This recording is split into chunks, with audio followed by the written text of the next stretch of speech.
Let's look at a couple of other subjects because it's been a huge news week, and the war on terror and the assassination of the leader of al-Qaeda.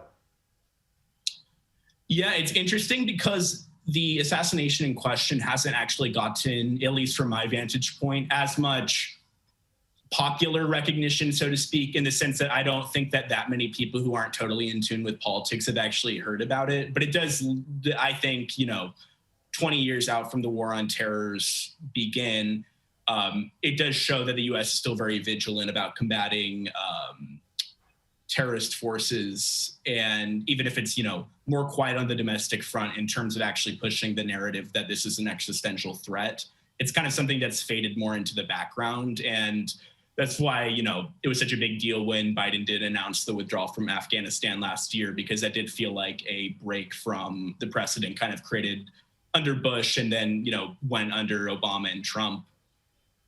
And domestically in the US, obviously the economy is a huge talking point, as it is for many parts of the world.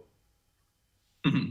And yeah, the economic situation in the US is really so not unique by world standards, because a lot of countries in Western Europe have similar situations. But when we're thinking back to past possible recessions, what's really defining right now is that obviously we have historic levels of inflation, but we do have very low unemployment comparatively. And the economic situation is one where we're seeing in certain sectors, rents for tenants spiking, pharmaceuticals, and obviously there's a lot of focus on gas prices. But yeah, it's just not clear exactly what the outlook is, because a lot of what could happen is if there is further geopolitical conflict, i.e., something going on in the Taiwan Strait that intensifies, that could see a further, tumbling in stocks and more broader uncertainty on the market. As it stands, obviously the Fed is trying to cut back on what they call an overheated economy. And a lot of people are accusing the Fed Chair Powell of trying to induce a recession, kind of the same discourse that one would expect to surround it.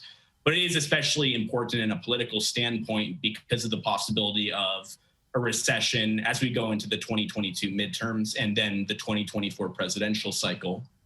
Yeah, absolutely. Aidan, thanks for coming on the program. Absolutely. Thank you so much.